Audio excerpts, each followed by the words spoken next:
It's lunchtime. You're in the office, craving Italian. You can't remember the name of the restaurant, but no problem. Just pull out your phone, open Google Maps, and type in pasta. Within seconds, you've got the name, the route, and even reviews. Today, maps are instant, precise, everywhere. But go back hundreds of years, and somehow, ancient civilizations were charting coastlines, continents, even polar regions, with unbelievable accuracy. The strange part? Many of these places weren't supposed to be discovered yet. Some didn't even exist on official maps for centuries. So how did they know?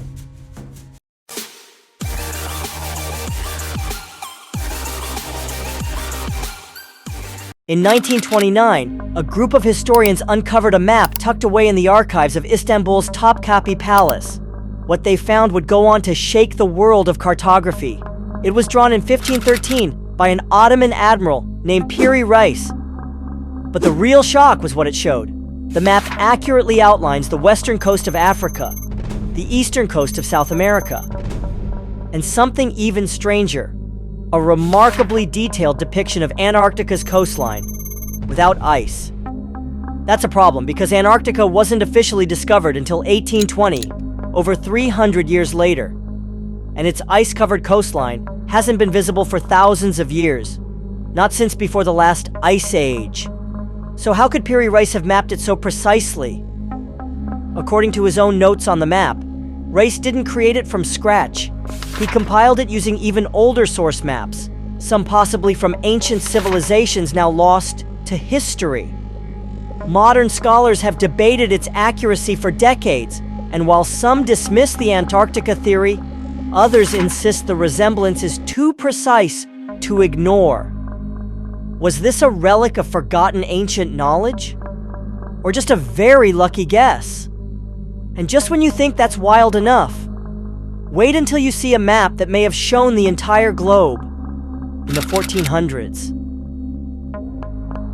Created sometime between 1411 and 1415, the Virga World Map is a circular map drawn by Venetian cartographer Albertinus de Virga, nearly a century before Columbus set foot in the Americas.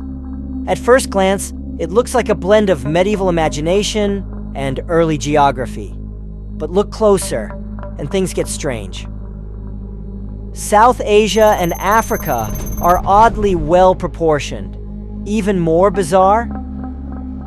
Some interpretations suggest that Australia, officially discovered by Europeans in the 1600s, might be hinted at on the far edges of the map. That shouldn't be possible. The De Virga map also includes mythical elements, like the Garden of Eden, but mixed in with real geographically accurate regions. It's almost as if the mapmaker had access to information way beyond his time, and had to mix it with legend just to make sense of it. Unfortunately, the original map went missing in the 1930s, and hasn't been seen since. All we have now are black and white photos, and the mystery it left behind. The Babylonian World Map, also known as the Imago Mundi, is the oldest surviving world map we know of, created sometime around 600 BCE. Carved on a clay tablet, it's far from the detailed coastlines of later maps. Instead, it presents a striking vision of the world. A flat, circular landmass surrounded by a cosmic ocean.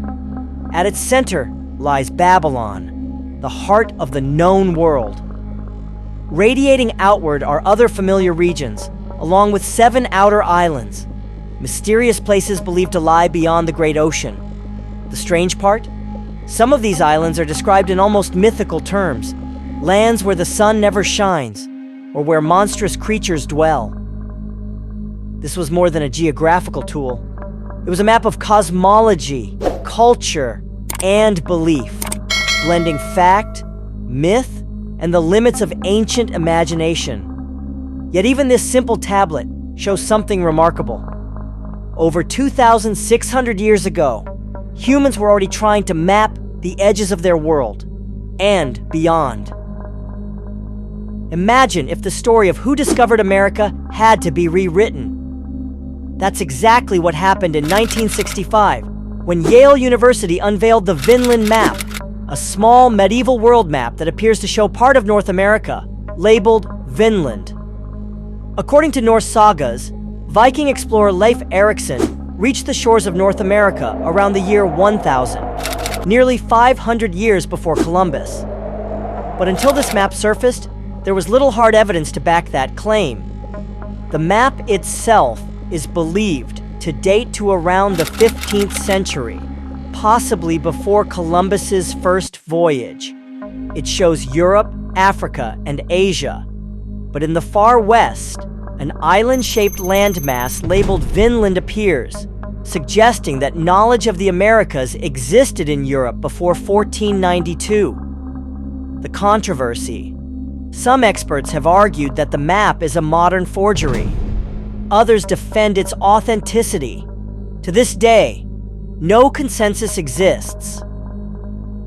In the year 1389, during China's Ming Dynasty, imperial scholars created a map unlike anything the world had seen.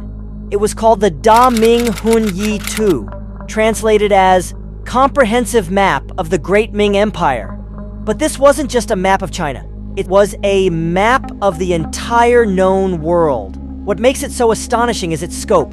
The map stretches from China and Japan, across India and Africa, and all the way to Europe. And here's the kicker. The map depicts Africa's shape with surprising accuracy, including features like the Nile River, the Horn of Africa, and even the continent's relative proportions.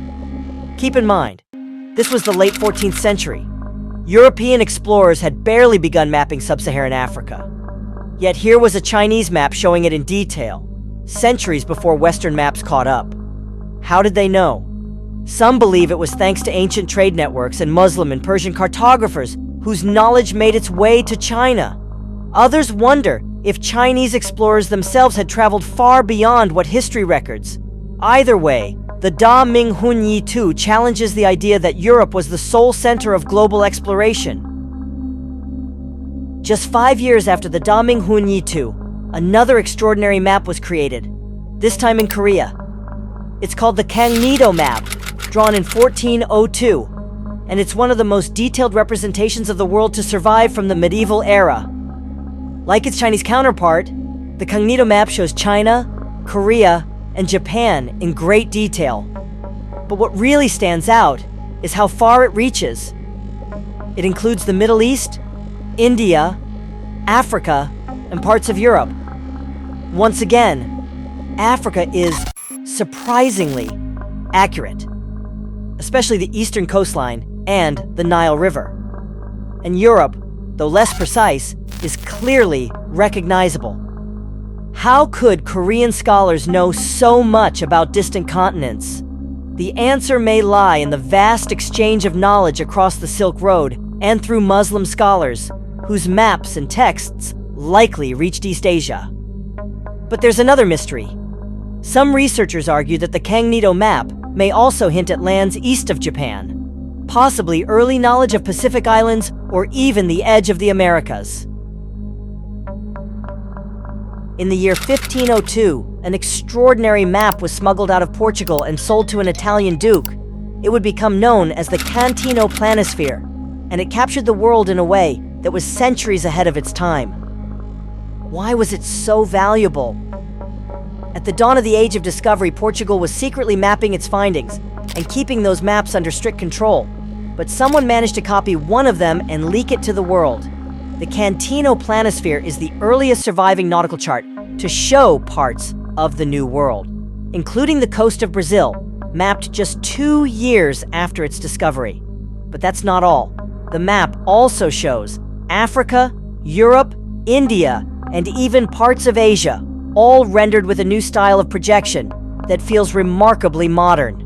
Unlike older medieval maps full of religious symbols or mythical beasts, the Cantino Planisphere is all about precision and navigation.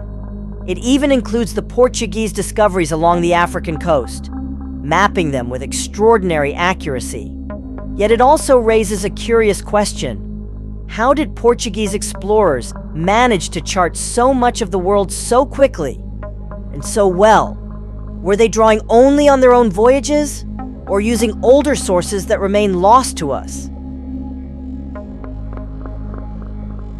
They attempt to map the entire cosmos, Earth, heavens, and underworld, based on Hindu and Buddhist cosmology. One famous example is the Jambudvipa map, which shows the known world as a giant circular landmass surrounded by oceans and concentric mountain ranges. In the center lies Mount Meru, considered the axis of the universe. What makes these maps fascinating is that they often blend myth and geography in ways that still baffle scholars. Some interpretations suggest that parts of the Middle East, Africa, and even Southeast Asia are encoded in these symbolic designs. There are even claims that certain cosmological maps hint at unknown lands beyond the known oceans, perhaps early whispers of lands across the Pacific. Of course, these aren't scientific maps in the modern sense, but they show that ancient Indian thinkers were asking profound questions. What is the shape of the world? What lies beyond it? How do we fit into the cosmos? And in doing so, they may have preserved fragments of ancient geographical knowledge now lost to us. In 1558, a map was published in Venice that set off a firestorm of debate. It was called the Zeno Map, and it claimed to show lands in the North Atlantic that, officially, no one should have known about.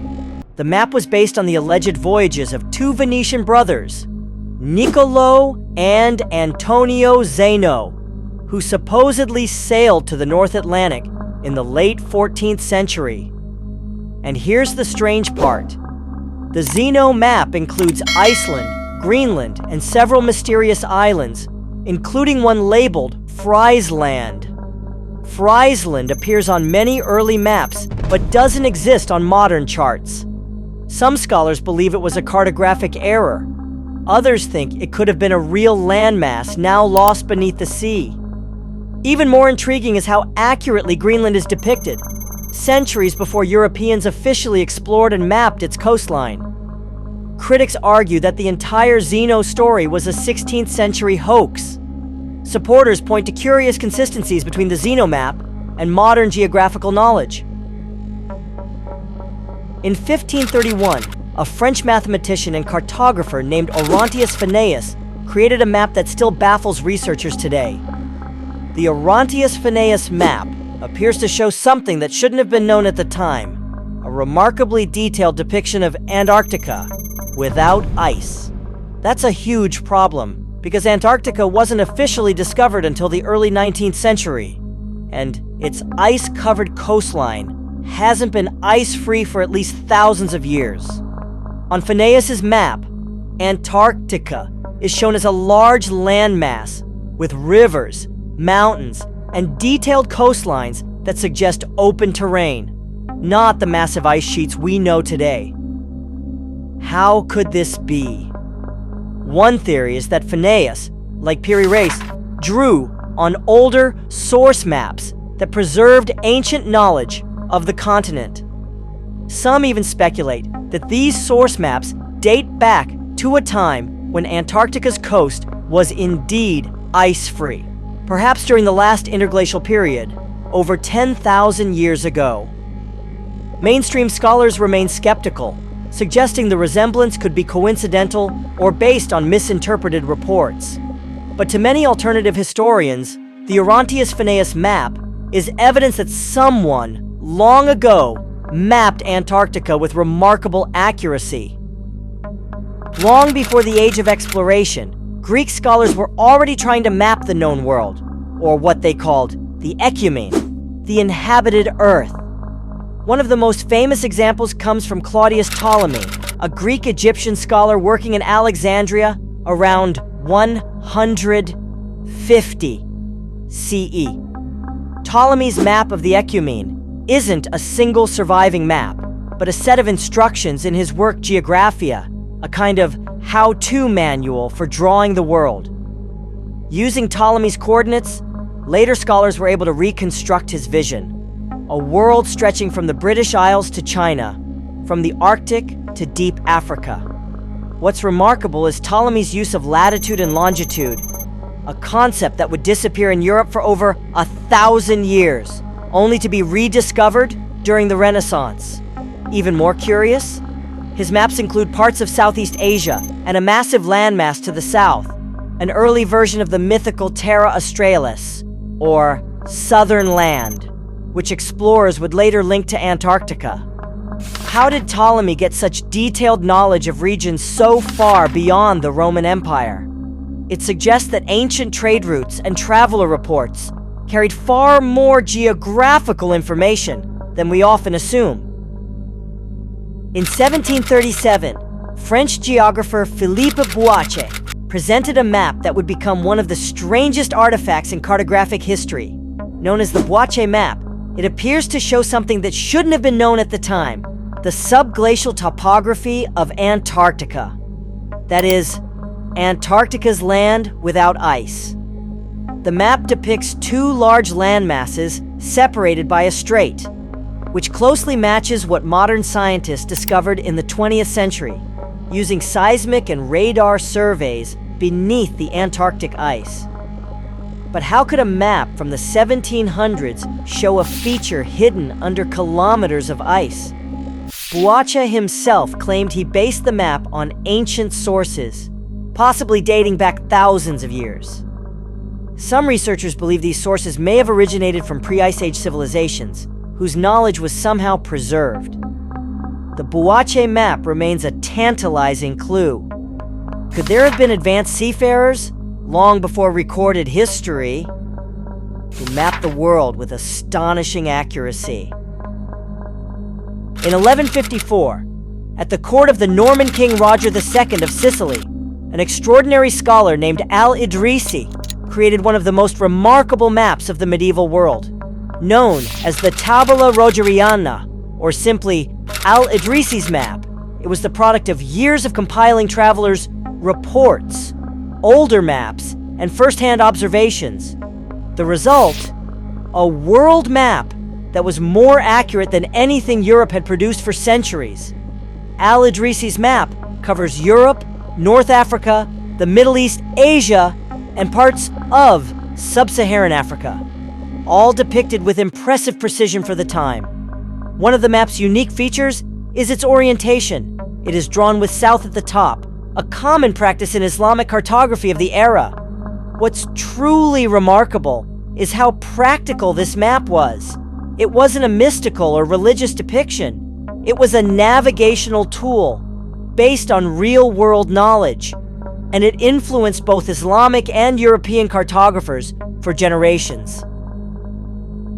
Deep within the ancient city of Xi'an, China, once the eastern terminus of the Silk Road, lies a remarkable artifact, the star map of Xi'an, etched into stone more than 1,000 years ago. Created during the Tang Dynasty, or possibly earlier, this map charts over 1,300 stars, grouped into constellations familiar to Chinese astronomers. What makes this map so fascinating is its accuracy. Modern astronomers have compared the positions of the stars on the Xi'an map to the actual night sky, and found a remarkably close match. But here's where the mystery deepens. Some researchers argue that certain aspects of the map reflect a sky that would have been visible thousands of years earlier, not in the Tang Dynasty. Could the Xi'an star map be based on an even older astronomical tradition, preserved and recopied across generations? Adding to the intrigue, Chinese records mention that ancient astronomers conducted systematic sky surveys going back to the 2nd millennium BCE, perhaps earlier than in any other civilization. Thanks so much for watching. If you enjoyed this journey through the ancient world, don't forget to like, subscribe, and share your thoughts in the comments.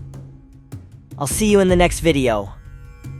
Until then, take care and keep exploring.